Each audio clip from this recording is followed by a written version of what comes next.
Hi, I'm going to be showing you the difference between ionic and covalent bonds. So ionic, like magnesium sulfide, is actually very simple. That just means they give electrons instead of sharing them. Covalent bonds share electrons. So what I mean by that is there are different ways atoms like these can connect. So the two atoms that I have here are sulfur and magnesium, and their atoms look like this.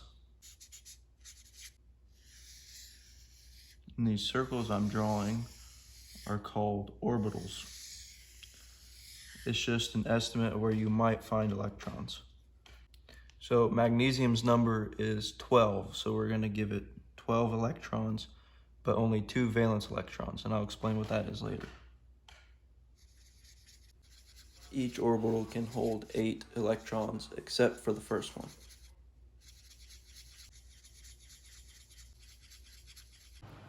Alright, so what these are valence electrons, and all that means is they're the only electrons involved in bonding. Alright, so let's draw the structure for sulfur.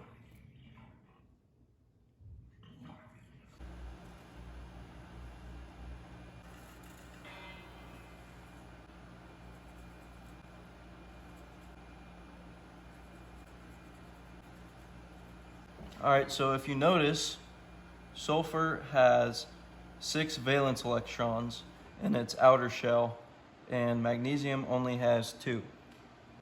So the goal of atoms is to get a full valence shell, whether that's losing 2 or gaining 2.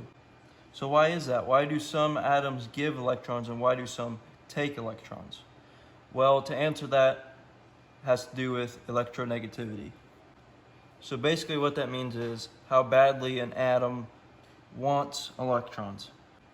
So in order to get a full shell, it would be easier for magnesium just to lose these 2 electrons, because then you're just left with this middle orbital. But for sulfur, it would make more sense just to gain 2 electrons to get that full orbital.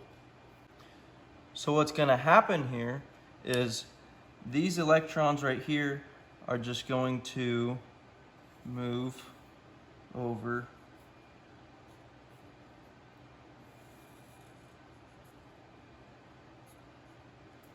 to sulfur. So what that does now is it creates a double bond between both of these atoms, and we can represent that with 2 lines. So without all this junk, how you would draw this in simple form is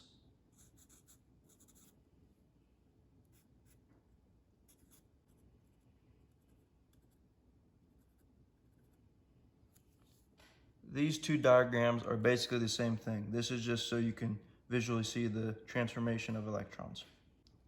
So what does that do? That leaves magnesium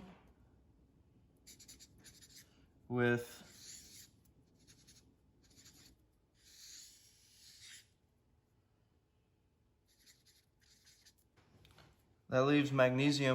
a full outer shell. And it also gives sulfur its full outer shell because magnesium gave its 2 electrons to give it 8. So now this sulfur and this magnesium are happy because they have full outer shells. And again, we can represent that bond with 2 lines moving 2 electrons over to sulfur. So what that does is when magnesium loses electrons, it gives it a positive charge.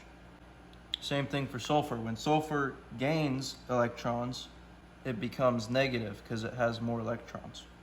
When you have 2 separate charges, a positive and a negative, they attract each other just like magnets. And what we call these charges is the positive charge is called a cation, and the negative charge is called an anion.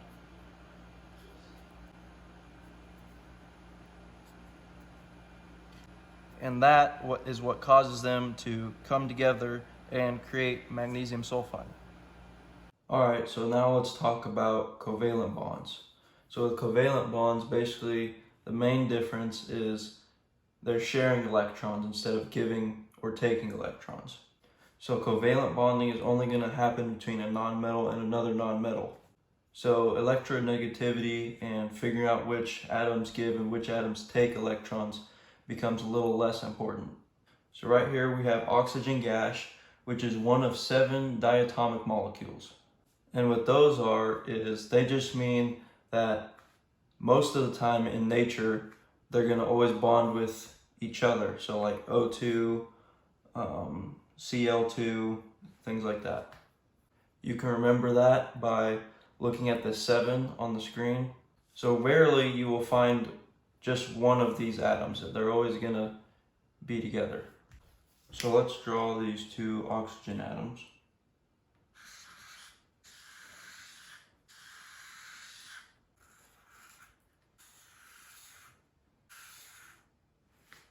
So oxygen's number is 8. So we're going to put 1, 2.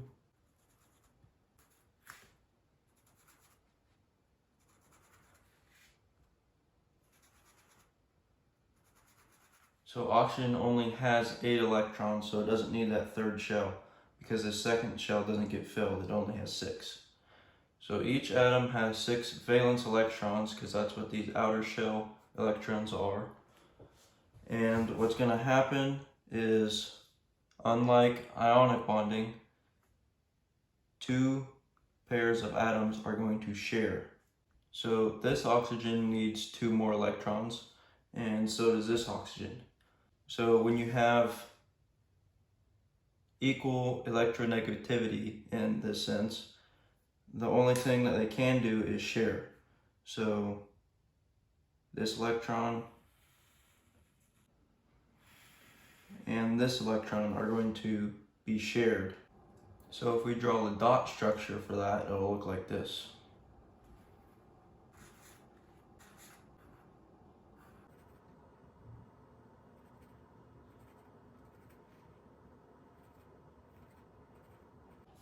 So when these atoms are shared, now they're both being used by each oxygen.